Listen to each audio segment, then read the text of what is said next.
drinking a beer. You're live on String Theory. New theme song. How are you guys doing? Welcome to String Theory. String Theory. Our favorite night of the week, Wednesday nights, and a big shout out quickly to all of our great partners on this show. Boucher Guitars, of course, K&K Sound, Levy's Leather Straps, Yamaha Canada, Recording King, G&G Music. Yes, G&G Music. I should just make a damn list, but I'm too stupid.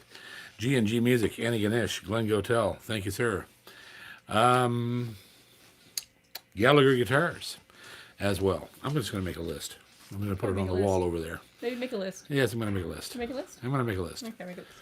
So here we are, the lovely Ginger's in the house. We really have to get some sound effects in this show, man. This sucks. But, you know, whatever. And so I hope you're having a good week. And we're glad to be back with you again. As always, we're right here and doing our thing. There's lots of exciting things happening right now. Yeah, just all sorts of things. Keep an eye out on the channel because there's going to be a metric shit ton of reviews and things coming up immediately on everything from Yamaha amps, DV Mark acoustic amps, Yamaha silent instruments. Boucher is going to make what did I just say? You looked at me funny. No. Yamaha silent instruments. Boucher is making an appearance very shortly with a new guitar here. And Yari. I have a conference call with those guys Saturday. They're very pleased, and we've had a lot of fun with those guys. Man, those are great guitars. And special thanks to Terry Hume and Yamaha for getting behind us and getting behind our person that we forgot in the intro, Stephen McNeil, not the premier, at Fantasy Music in Halifax. So, yeah, it's pretty happening place to be here lately. And so we're just busy having a beer. Cheers. Having some maple vodka. Cheers. Yeah. That should be illegal. Just that'd be no fun. Yeah. Okay, who's up there? Ginger. I almost called you Gingervitis. Gingermatic. Just one Gingervitis. question so far from Joe. What, Joe? Joe, yeah. Uncle Joe. Uncle Joe. Not Uncle Joe. Yeah, No. Brother Joe.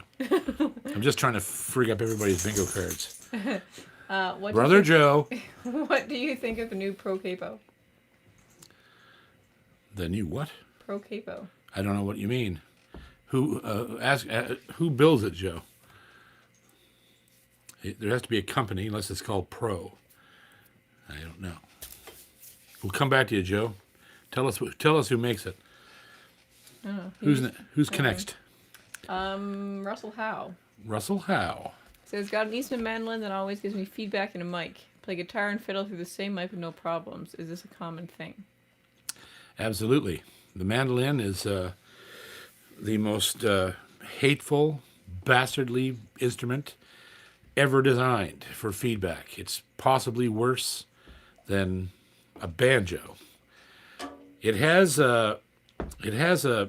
most mandolins, if they're a good quality mandolin and an F style, they have a spike somewhere between 330 and 360 hertz. That's where the spike is, and you've got to take that out of the microphone altogether, like dip it down 10 dB almost. You have to cut it right out. Your mandolin could be different, but most F-style mandolins that I've used, it's right in there. It's between 325 and 425, somewhere's in there. So there, you have to scoop that out of the channel that microphone is going through. And the problem with that is, if you're playing, what's the other instruments you said he was playing? Guitar and fiddle. Yeah, if you do that, well, yeah, it won't hurt the guitar. It might hurt the fiddle a little bit, but I would also be curious to know what type of microphone you're playing through. Because mandolins, to tell the truth, sound the best through an SM57, the cheapest instrument mic you can find. Banjos are the same way. They just sound better through those old shitty mics. And because there's no color to them, and there's no frequency response either. They're just horrible flat mics. So that's the best thing you can play a mandolin through. Or a fiddle, you should always play through a vocal mic, like a 58 or some other. Or if you're gonna get fancy, you can use a really nice condenser mic. But condenser mics on stage are a nightmare. They don't have good rejection, and they generally you can't use them. I've never used one. I've always used, for my vocals, I use a Beta 87 Shure, and for my instruments, I use an SM57. That's what I've used all my life, and I've had plenty of opportunity to use other microphones, and they just don't work. They're feedback prone, and the more color and fanciness you're trying to translate through these things on stage, the more chances you have of tremendously bad feedback. So I hope that helps. That's been my personal experience. I hope you get her worked out all right there. Who's next? Brian Doucette. Brian Doucette. Says, should I tune the 12-string down and capo or standard tune it? This is your old tech. Oh, I always tune my guitars a half fret flat. The 12s are always a half step. You can actually get them, you can do a whole tone as well. Just depends on your choice and what you decide to use it for. The lower 12 string is, the better it sounds. Now that guitar, that tack, is, because it's a tack, you can tune it to standard without hurting it. But generally, I always tune them low because I like the sound of it low. So there you go. And I'll be back to you soon, Brian, about that repair. Okay, so who do we got next? Pathos 66. Taco? Pathos? Oh, Pathos. Pathos. Taco. We had tacos for supper. We had to get tacos on the brain. Yes. Saw a YouTube video of you demoing a Godin Metropolis LTD from Brickhouse Guitars a couple years ago. What was your opinion of it? Really? Apparently.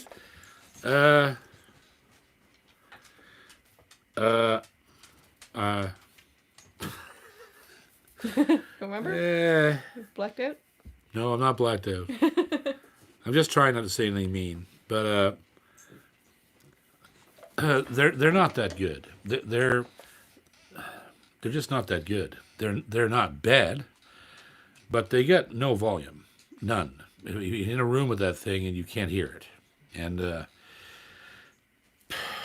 it is what it is. I think their stage guitar is meant to be plugged in, and the pickups don't sound that great in them to begin with, and pickups are like, shit in, shit out. So if the pickup's in a bad guitar, it's not going to help it to plug it in. So I would kind of, unless you're not going to find one of those things that's, heirloom quality. They're just not. They're okay. They're okay for whatever, but they're not tone masters or tone beasts, or they're just not. They're just they're a pretty guitar, and I think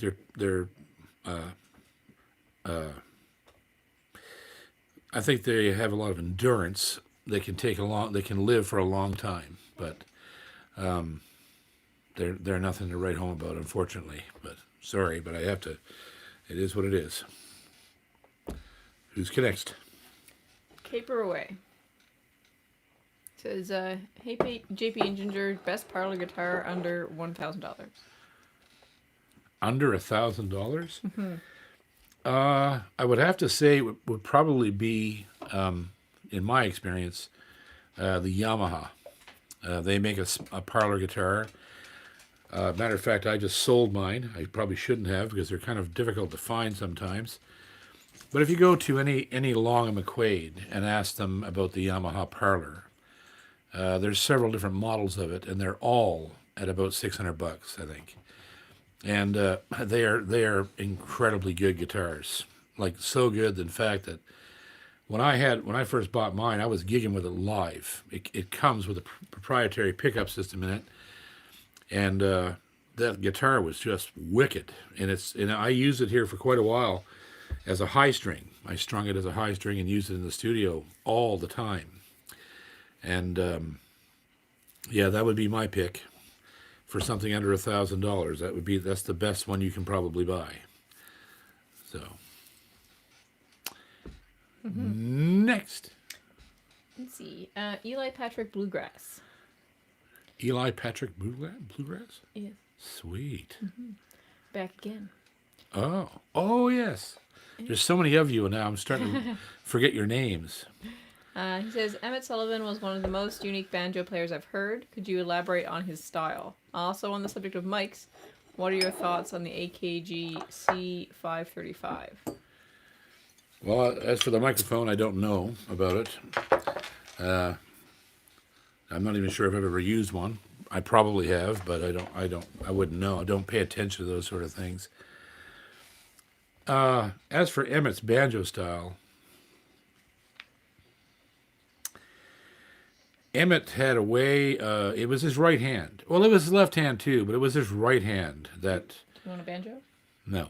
It was his right hand that he had a way of galloping the time, so that when there was a push on the one at the top of a measure, he had a way of putting a lick in there that pushed it. So he pushed all of his ones, right? All those downbeats. He had a way of just pushing, without ever breaking time. That was the unique thing about him. He played in a way that would almost make you feel like you were rushing the tempo, but he wasn't. Emmett had perfect timing, and like even guys like when I was down there, I had heard, even guys like Earl Scruggs talk about Emmett Sullivan's right hand, and that was really where the secret was. He had some really interesting left hand things and choices he made melodically and licks he had that no one else did, but it was his right hand that caused. He had so much power in it, and every single note was the same shape and the same penetration, the same. Nothing on the banjo stood out. Every single note stood out, right? And that was it's impossible to do. Like, I used to play with him all the time and spent many years trying to emulate him when I was taking his place, with Enoch and Margie, and then later with Jerry. And his style was recognized by other players. It was like, do this break like Emmett Sullivan. You'd be in a studio somewhere and they'd say, play Emmett on this. And you knew what they meant. It was that crazy driving, rhythm that, I don't know, it just somehow transcended the instrument somehow. He was like a horn section or something in the background. It was crazy, but I could do an entire thesis on Emmett Sullivan. But yeah, he was a hell of a banjo player, and I'm glad you like his music. Who's next? Don Howard. Don Howard? Yes. Don Howard. What's the best sounding guitar strings for acoustic guitar, and what do you think about Martin retro strings? The best sounding guitar strings you can buy are Elixir's, and there's no question about that.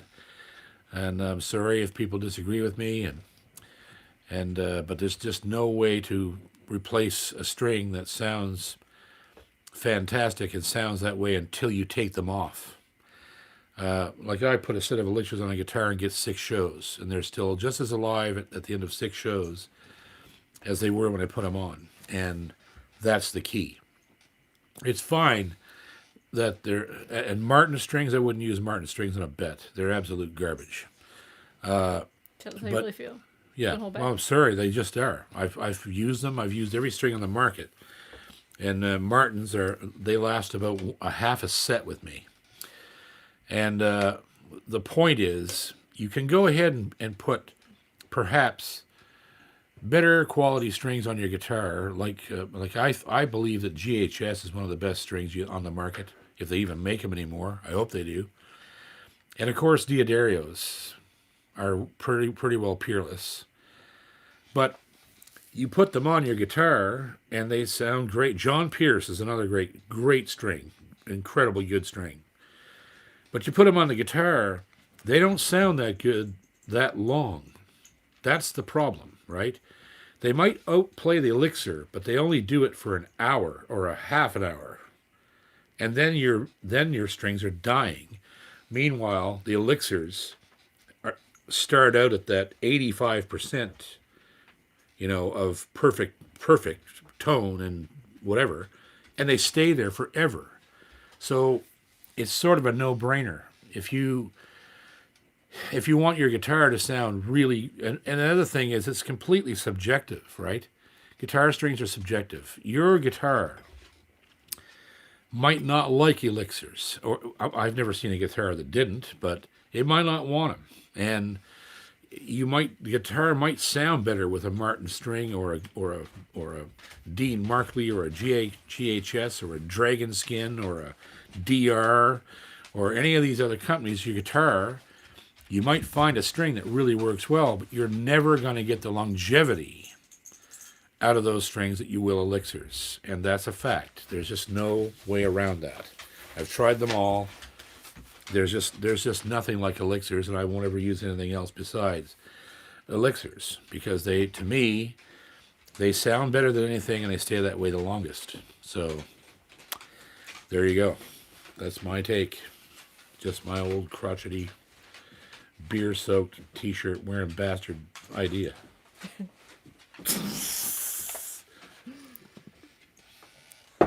Next. 3-card Monty. 3-card Monty. Can dogs eat wild turkey? Apparently he just tomahawked one in his yard. Well, I don't know about that, but I've drank some wild turkey in my time, I'll tell you, and it went down pretty good. Speaking of which. Is that wild turkey?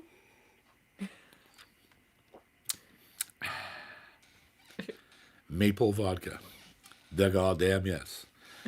All right. Who's next? That's a good question. Very interesting question you posed. Paul McKenna. Paul McKenna. Do you still play Furk guitars? And if so, what's your favorite model? Happy New Year's, guys. Thank you, Paul. And I don't play Furk anymore. No, I quit playing Furk quite a few years ago. And I'll just leave it at that. Who's next? Brian Doucette. Brian Doucette again. And he's wondering if you have any plans to do a Tony Rice tribute show.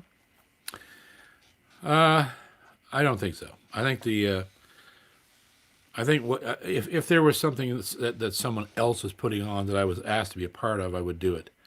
But I'm not qualified really to do that kind of thing. I'm not really a Rice player.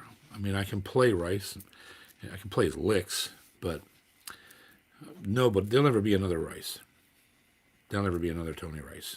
And there's nothing I think that, if you want my honest opinion, I believe that, all people who play acoustic guitar with a flat pick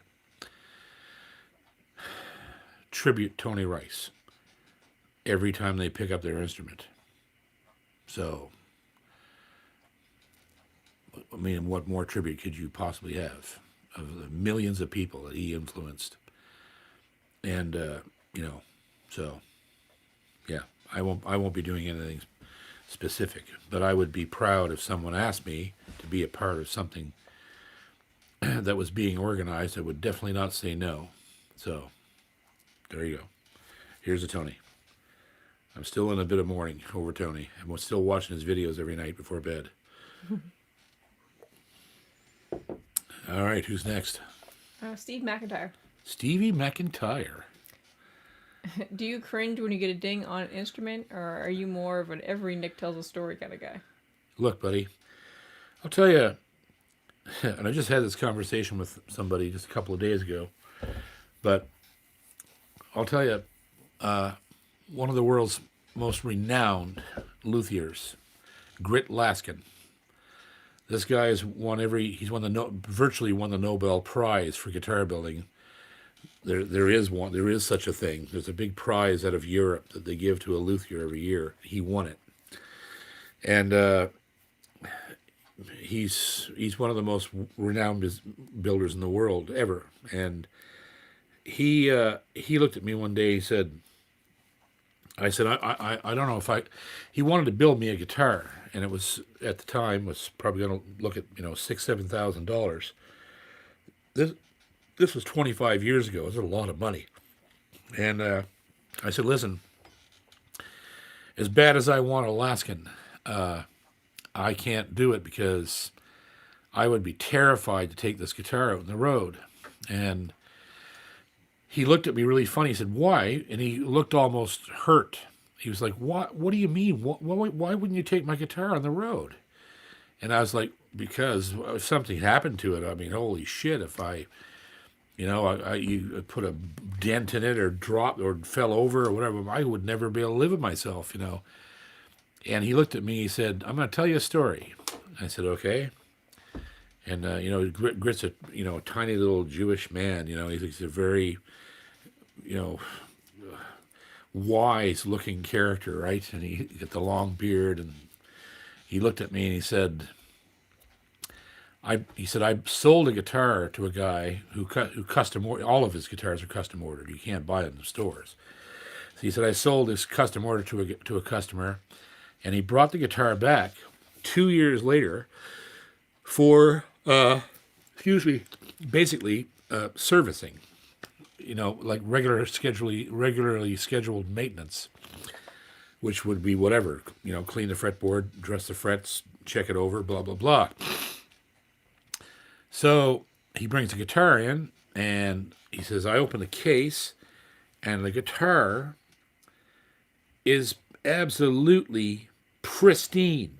It looks like the day I built it. He said, and I took the guitar out of the case, and it still smelled of the bench. And I was turning it over and looking at it, and the guy was getting in kind of a panic, and he's like, is there something wrong, Mr. Laskin? And Grit was like, you don't like this guitar. And the guy said, are you kidding? He said, that's my prized possession.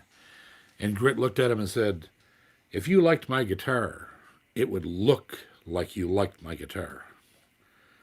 And Grit told me, he said, an instrument, if it doesn't have marks on it, it's not being used. And if it's not being used, it's not being loved. So, I mean, if you lined up all my bouchers here, you'd look at, let's say, Yogi, the top of Yogi, there are dents and dings and holes and scratches because it's been used. And I don't mind that at all. I think guitars should look like they've been used, just for exactly the same reason as Grit put forward. Like if your guitar looks like it's never been played, it probably hasn't, right? That's the bottom line. So never be afraid of putting marks on guitars. They're battle scars, and no matter where you got them, it means you had that guitar out of the case and life happened to it, which is what's supposed to happen. The guitar is supposed to be an extension of your body and your hands and your heart and your thoughts. And so it can't do that if it's not in your hands, not out of the case, and not in harm's way. We're all in harm's way every day. So why not the guitar, right? So there you go. That's my take, and I think a beautiful story from Grit, because I'll never forget him telling me that. And I had never heard that before. And he really made me think. And after he had told me that story, I went through the rest of my life up until this point. Every time I poked a hole in something, I went, whatever. Battle scar, no big deal.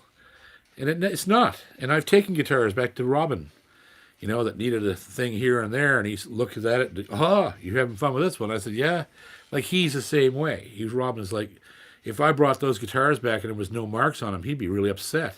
Well, you're not even playing this. Well, yes, I am. Well, yeah, but look, So, yeah, I'm absolutely the battle scar. Every hole has a story: scratch, belt buckle rash, harmonica dent.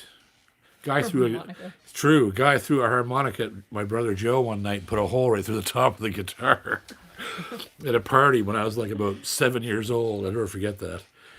He said, Joe, play us a harp, tune on the harp, and he threw the harp across the room and went bow off the top of his beautiful Yamaki D35 copy. It was, oh my God, it was horrible. Anyhow, yeah, so there you go. Cheers. Go drop your guitar a few times. Who's next? Steve Jerrier? Oh, Steve. How you doing, buddy? I got your email this morning, or yesterday, whenever you sent it. Thank you, sir. Have you ever played a 7-string guitar? I have not, and I probably wouldn't, because I have enough trouble with 6. So 7 would just really mess me up for life. So, no. I do have recordings of Lenny Breau playing a 7-string, where the 7th is an extra high string. A tiny, what would it be? E. It's another A, which is kind of cool. But other than that, I get enough trouble with 6. Herschel Rector wants to know if if it's the beer or scotch or the combo that affects your strings so fast. No, in all honesty, it's just my pH level. My sweat's very acidic, so it just eats strings to death. Like this guitar here, I never changed the strings on this guitar when I got it from Recording King, and I've actually used it on a record and been playing it and stuff, and the strings are just fried. I just killed them. But I'm eventually going to change them when I have time and reason. I'm not playing enough to I was here today before the show puttering with all my instruments, and just, I really have to start getting back into things. And like, I'm sure there's guitars in this room right now that need a truss adjustment or a set of strings or just a good cleaning or whatever. And I'm not doing any of that right now for the last few months. So it's a bit scary, actually. I'm really not playing anymore, which is a little weird. But anyhow, this is what it is. We'll get back at it. We'll try to keep going, yeah. I like talking to you about playing, though. But all I can do is just reminisce. It's like me in airplanes. What? It's like me in airplanes. That's right. Yeah, Ginger just goes and finds people to talk about flying with. Remember that time we flew to this place? Yeah. Cajun Queen is next. Cajun Queen. Mm-hmm. Can you recommend a couple good guitar albums? Rice, Atkins, Watson, whoever. Wow. Jesus. Well, Tony Rice, you need to get. Okay. Well, Tony Rice is if you're talking about guitar albums, the best, one of the best guitar albums I've ever heard in my life is one of Tony's last albums, which was called Unit of Measure, and it's an entire instrumental album. And Rice was at the end of his career and on fire. Like, it was like he knew that he was about to lose his hands. And that album is just unbelievable. Unbelievable. And then an earlier record of his is Manzanita, his first true, solo album on Rounder Records. Doc Watson, God. Doc Watson had so many albums that you're better off actually to just go on Apple Music and search through his catalog and find instrumentals and buy the ones you want. They're only 99 cents and whatever. Chet Atkins, the same way. Chet,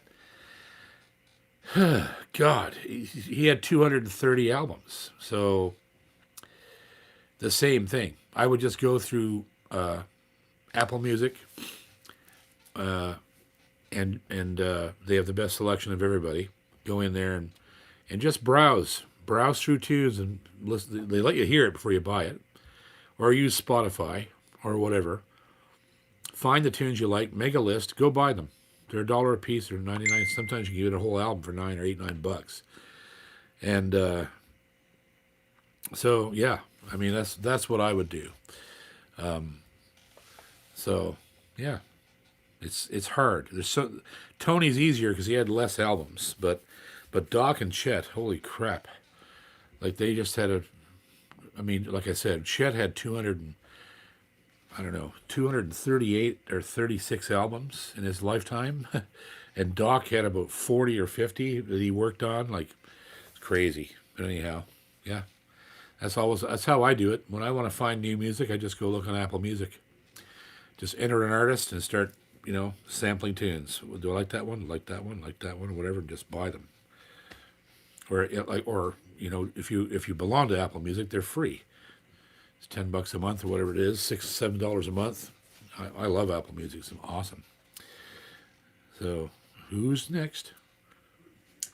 E. Bang Mortensen. E. Bang Mortensen. Yes. That's good. I think that's right. That's a good one. What are your thoughts on Grit Laskin guitars? Well, I mean, I just was speaking about Grit. Yeah, I think you wrote this while you were talking about it. Yeah. Grit Laskin's a genius. I'm not a huge fan of his guitars to play, but that's because they're very similar to Larrivee because Grit learned from John. And I've just never been a Larrivee fan. I love the sound of them, but I don't like the way they play. I find the necks to be kind of too angular and but Grit builds masterpiece guitars. Like every one of his guitars could be in a museum. So yeah, what are you gonna say, right? I love you, Grit. Wherever you're at, buddy. Who's next? Alvin Smith. Alvin Smith. Mm-hmm. I don't know that one either. I've seen it before, I think. How many people are on tonight? Right now, 121. Wow. You're cooking with gas tonight. What type of flat pick do you like to use? Is it flexible? Absolutely not. I'll use a blue chip. I believe it's a 50. It has no flex at all. It looks like that. And it's no flex, very heavy, pre-beveled on all three corners. And that thing whoops ass. That's the best pick I've ever used. And Ian Rossiter says, "Hey, you found it." Yeah. And I mean, I use all kinds of picks, but whenever I manage to pull a blue chip out of my collection, I try to not to lose it for as long as possible. I've kept this one for nearly over a year, or maybe a year and a half, so I'm doing quite well. But that's what I use. Hard and triangular. I like the bigger picks, even though I will use a regular teardrop style. Like I gotta show them this. This is my pick jar. It used to be arranged by color. Yeah, I didn't like that. I like them to be random. So this is a jar of my favorite types of picks. So, of course, we have the Dunlop Tortexes. Tortex I use these are 1.14s, the purples. And then we have, I don't use Davas. I'm going to have that get in there. Okay, here's another one that I like, the Dunlop Ultex, another 1.14, which is another triangle pick, a Delrin style. It's going to be a little brighter than the blue chip. And, let's see. Here's one of my favorites. This is one of my favorites of all time. This is called the Brain Pick. It's a nylon pick. It's about 1.2, 1.3, something like that. And Brain, let me just check the gauge. It's 1.14 as well. But I love these. These have the greatest tone, especially if you're playing Doc Watson. This is the pick, and they're really grippy. They have this strange, incredibly knobby, like sandpaper texture embossed on them. And I'm telling you, that's a wicked pick. Talking about something fast and warm and tons of tone, that's the deal. But that's just an example, like a quick example of, like I've probably got 20 different kinds of picks in here. And right now I'm using, my favorite thumb pick is this sort of slick pick. It's identical to the kind that Chet used. It's a very light, flexible nylon pick. Got a lot of play in it. And I've really grown to love this thing. I never used to like them. I used to like to use big, heavy Golden Gates or Nationals, and they break. They're that heavy. After a while, they break right here. But this thing will never break. You can't break it. It's nylon. You can just wear the end off, and it's taken forever to do that. I love this thing. Jerry Reed used these too. And so those are my two type of picks that I always have in my pocket. Or your bucket. Or my pocket, yes. Ian Roster is up next. Hello, Ian. How you doing, brother? I maintain that phrasing is the hardest aspect of playing. What are your best pieces of wisdom for better phrasing? You're exactly right about that. Phrasing is everything. And that's a really, really good question. And it's not easily answered.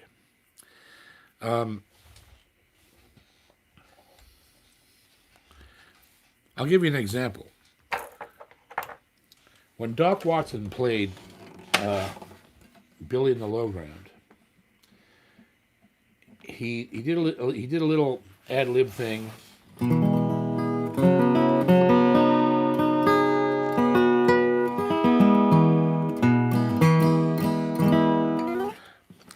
Where he did a quick measure of cross picking. And the way that he did it, anyhow, I'll just play it and you see what I mean. So he did it in the second half of the tune. So it was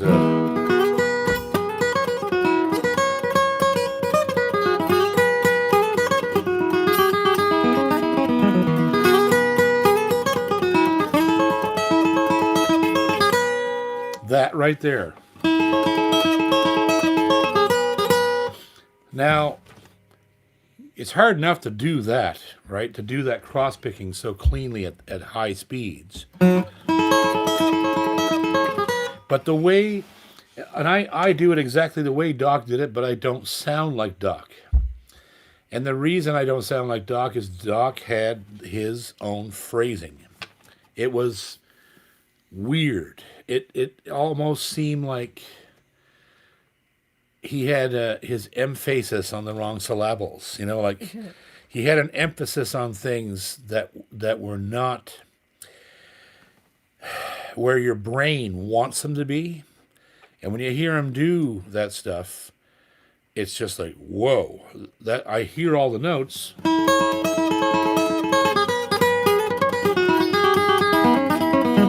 I hear all the notes, and they're all there, but they're being hit. They're hitting me in the face in some way that my brain doesn't accept. It's like, wait a minute, what just happened there?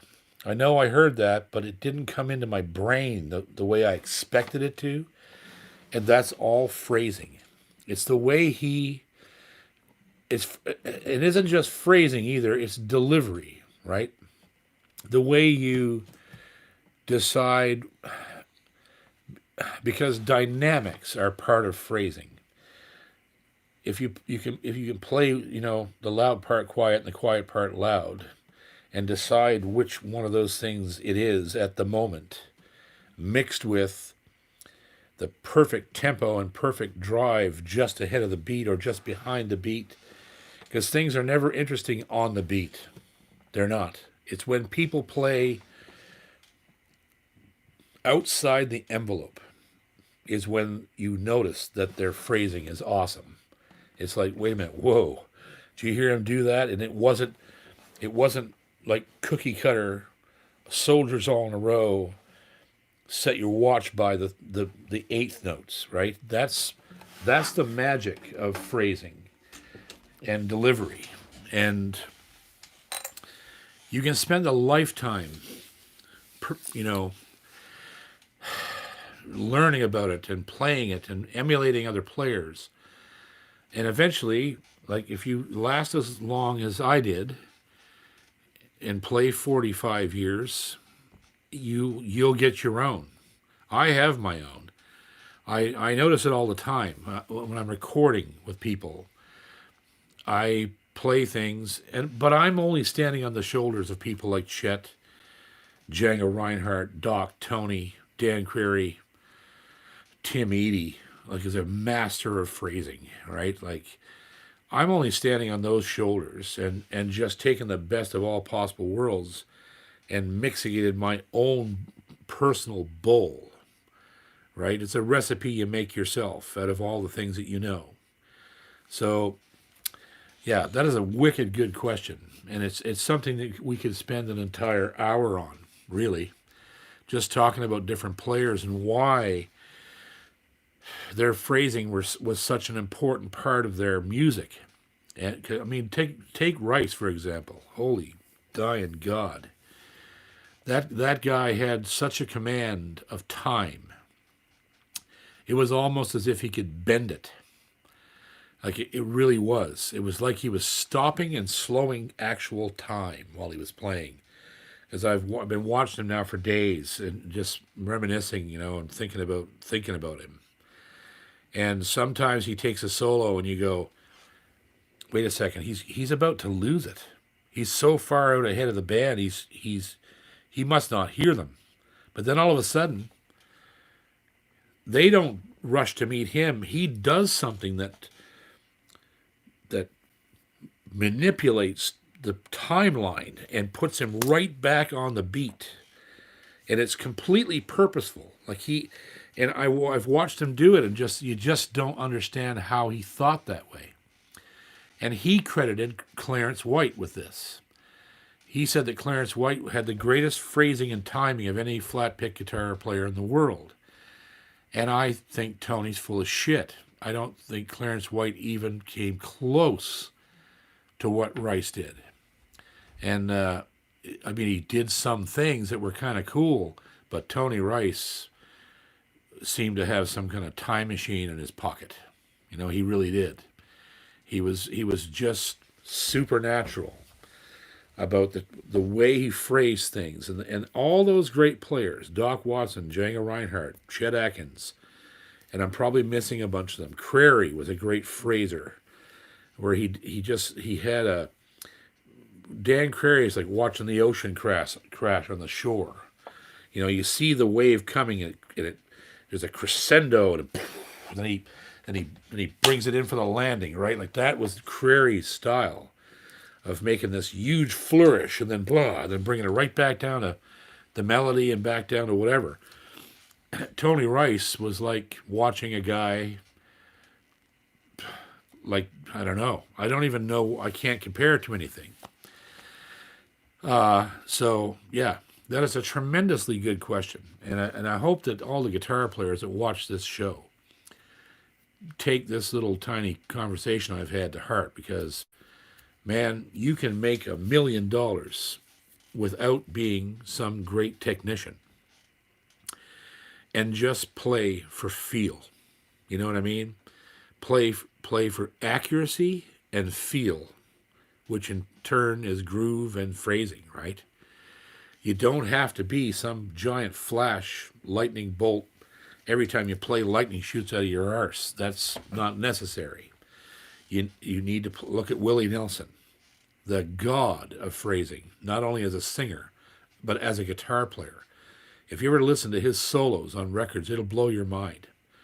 Because he's so stacked up and like doing things that don't seem like they're ever going to fit or ever end when they should, but he does it every time.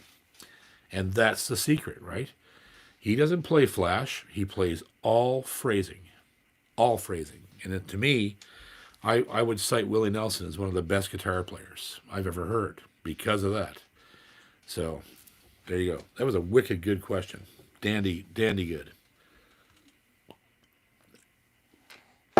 Who's next? Russell Howe has another question. Russell Howe backing in. For more punishment. Are Dunlop prime tone picks worth the money? Absolutely. I love those things. I have a bunch of them in the jar. And, of course, I like the big triangle-y ones. And, yeah, you'll love them. They're not as... they're not as badass as the blue chip. But at the same time, I'll show you what I mean. When you use this pick, you can hear this. You hear that? Hear the pick touching the strings? Okay, so that's because it's so dense and so hard, right?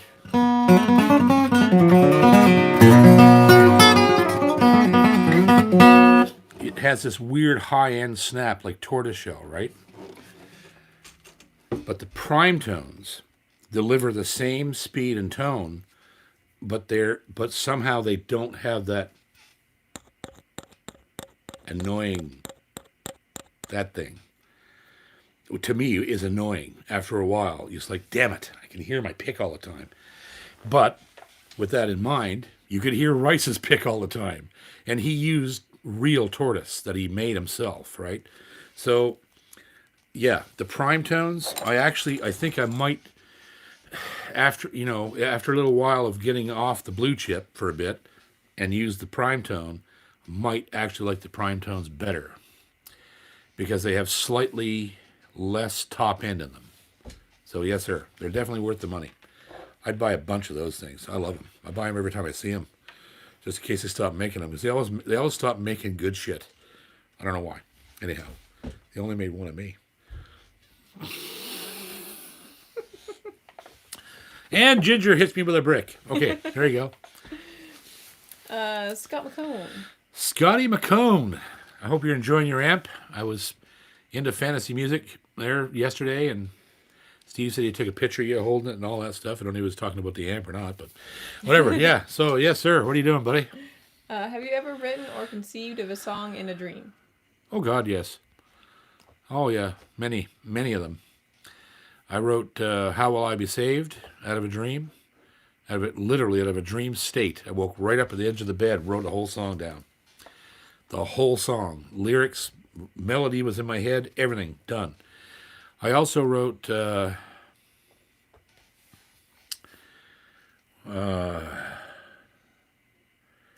one more that I wrote like that. I can't remember which one it is right off the top of my head. But there's another one that was written on the edge of the bed because I just sat bolt upright in bed and went, whoa, and just wrote it down. So, yes, sir, I certainly have. I love you, Scotty. Good to see you on here, buddy. Michael O'Coin. Michael O'Coin. What's your favorite song from Doc and Chet? Song or tune? Oh, you know what? Well, my favorite instrumental that they did on that record was Beaumont Rag. Or the medley that Beaumont Rag is in. I can't remember if I think it's a medley. But my favorite song on that album is Me and Chet Made a Record. That's my favorite song on that album. Me and Chet Made a Record, 1973 or whatever it was, right? It's hilarious. It's just so cute. And that's Chet's songwriting, right? He was just like trying to commemorate that moment because he was such a Doc fan and Doc was such a Chet fan. And yeah, that's a fantastic album. But yeah, whatever set they did, I think it had Texas Gales in it. I can't remember. I have it on my iPod, I think. But Beaumont Rag was in it. And I saw them do it live on Nashville Now one night. I near shit. It was the most amazing thing I ever saw. All right, Doc and Chet playing together. It was just like, Chet just sitting there just smiling, every teeth showing, right? Like just... Every teeth? Every teeth, yeah. Every teeth is a good sentence. Every teeth was showing. Every teeth. Word into sentence doing. You like that? Word into sentence doing. How do you like my word into sentence doing? Who's next? Charles. Charles. Says he's been enjoying your master music method lessons and was wondering if you've ever used floating right hand technique for flat pick. He's been experimenting with both, having come from classical fingerstyle. Although some of the best guitar players currently, right now, guys like Jake Workman, who's in my estimation is probably the best flat picker alive right now is Jake Workman, and he plays with a floating right hand. I can't do it, and I never could do it, and I never would have done it because all my heroes had an anchored right hand. Even Chet Atkins anchored his right hand for fingerstyle. So it's, in all honesty, I'm going to tell you the truth about this, and I hope it's not true, especially for Jake's sake. But I believe that guys that play like that, because, and I'm saying this from personal experience, I played so many years and so long that I destroyed my hands. I ended up at the age of 27 not able to pick up a coffee cup without dropping it. Couldn't hold my bow anymore. Couldn't play the guitar for more than about 10 minutes, and I just couldn't. My hand would just fall limp. It was so much. There was so much nerve damage in there, and it was from proper technique. Years of doing it properly, right? So somebody who's using their whole forearm and all the ulnar and the median nerve, and they're not bracing their arm anywhere, and they're just playing in the air and just using all that musculature, man, you're asking for an accident to happen. I think that these guys will do it now, but when they hit 40, they're going to be hurting. They're going to be really hurting. I really can't see them successfully doing it for long. But for right now, man, I've never heard better players, and they don't brace anywhere. And it is what it is. For some reason, that's what they did, you know. And Ray Legier is another one of the best musicians in the world. He doesn't brace his hand. And he holds a flat pick like this with two fingers and his thumb. So he's playing like this with his hand turned over, his palms looking him in the face. He's done that all his life, right? He has problems. He's a few years older than I am, right? So he's feeling it, right? But I think in the long run, like the larger picture, I believe, for music in general, is everybody's physicality is their own. And when you look at someone like Django Reinhardt, who only had two fingers on his left hand, that was his physicality. So he learned to play the guitar with two fingers and a thumb and the knuckle on this finger.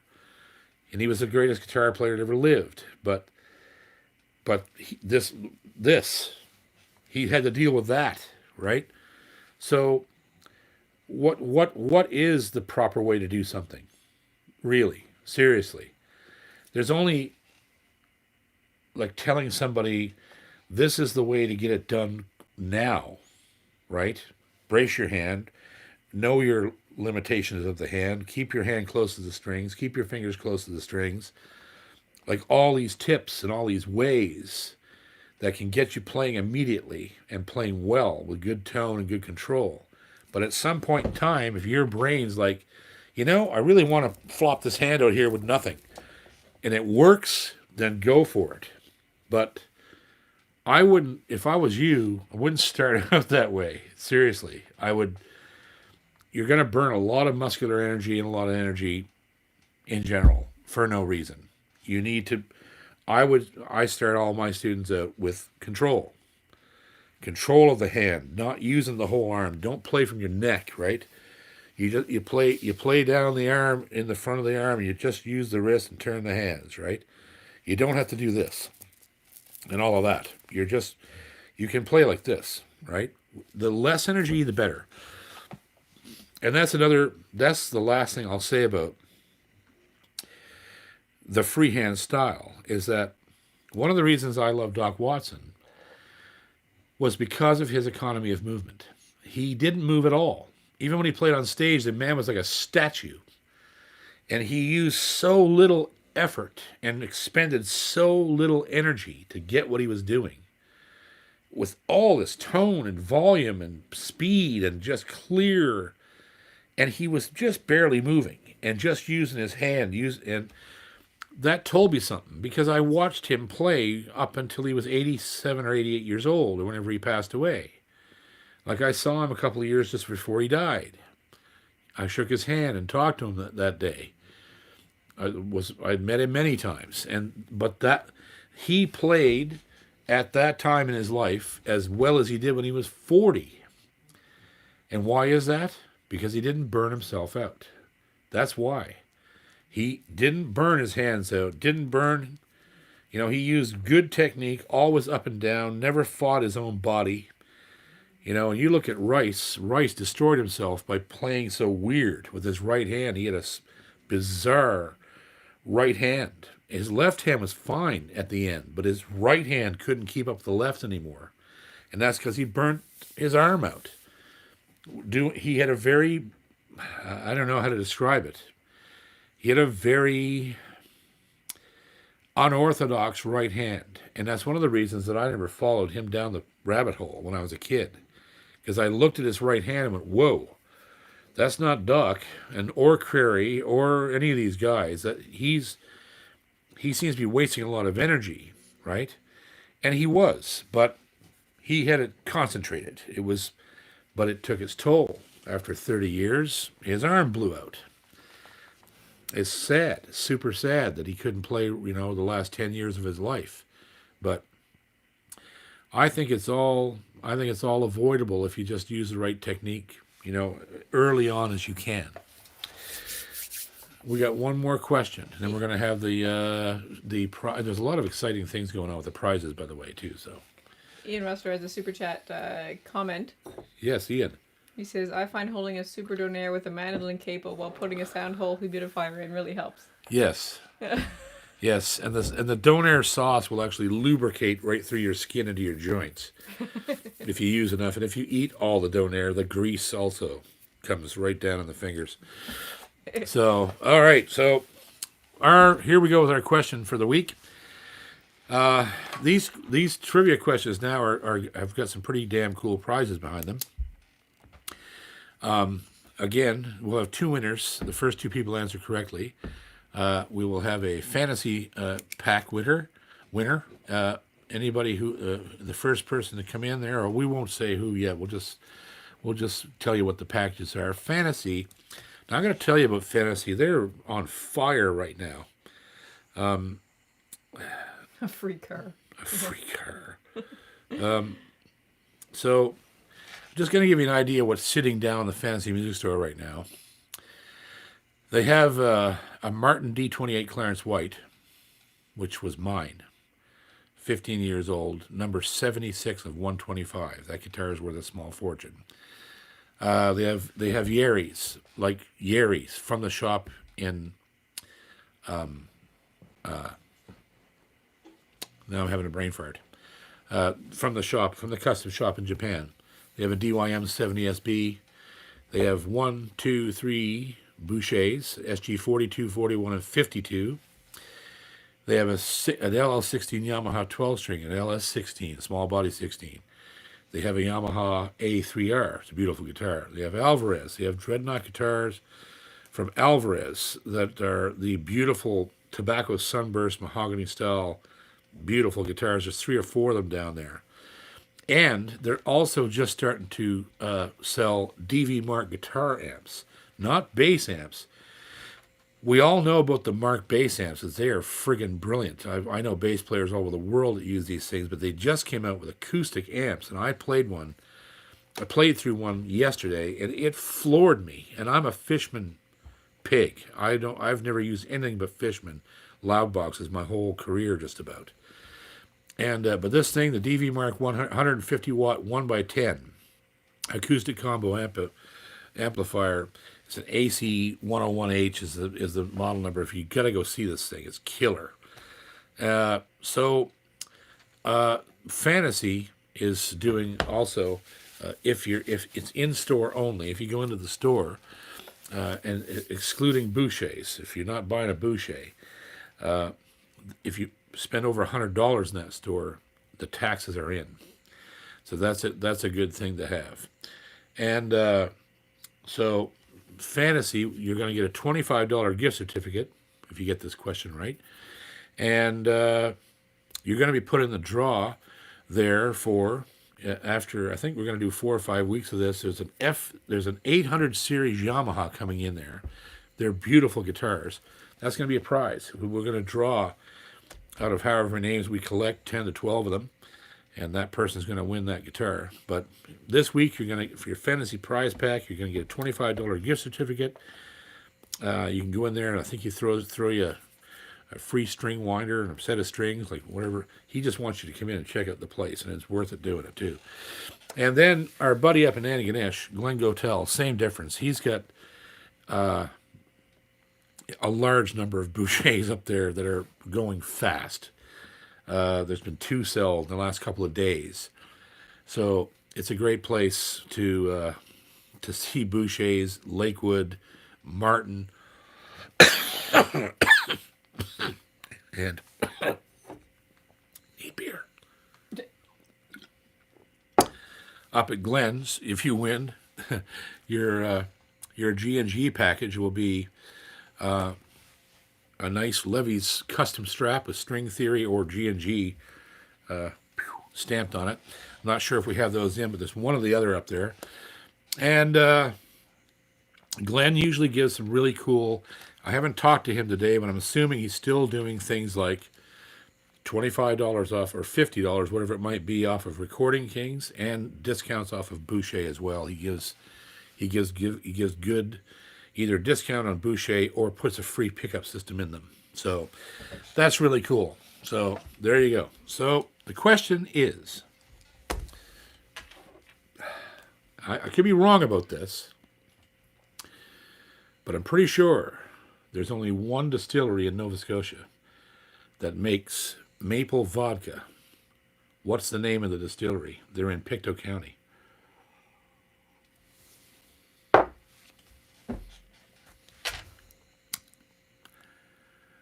Oh, I stumped them.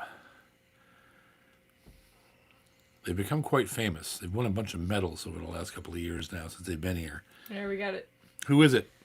We got, well, Michael Lecoin was first, but he won last week. Yep. We got Michael LeBlanc. Michael LeBlanc, you are the... With Steinhardt. Yep. And John DeLory.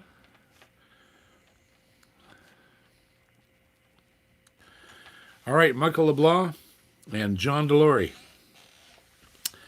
Send me an email right now to jpcormier38@gmail.com, and I will forward you, Michael, you're going to be you've won the Fantasy prize, and John DeLory, you've won the G&G prize. These guys will, if you're not from here, these guys will ship to you, whatever, they'll ship the prize to you. Also, I want to mention too that the big giveaway, you guys are also entered into this giveaway now. You have to be a Canadian citizen to win the giveaway, unfortunately, just because we can't ship these guitars out of the country. So, yeah, there you go. Michael LeBlanc, Fantasy, you've won your $25 gift certificate, and happy joy. It's all ready to go there, Megan. Mm-hmm. And G&G, John DeLory, you've got your, well, not sure what he's giving, but he'll tell you. It's been so crazy. Anyhow, want to thank everybody very, very much for being here with us every Wednesday night and making us feel at home. And we're glad we're still here after, I don't know, it's getting close to a year now. It must be, right? We've been 36 weeks of life and music. So I think String Theory's been a couple weeks beyond that. So we're coming up on 40 weeks of this, and it's been great fun. So anyhow, we appreciate you very much, and good luck to our winners. We'll see you next Wednesday night. And remember, all you guitar players out there, whoever has the most when he dies wins. See you soon.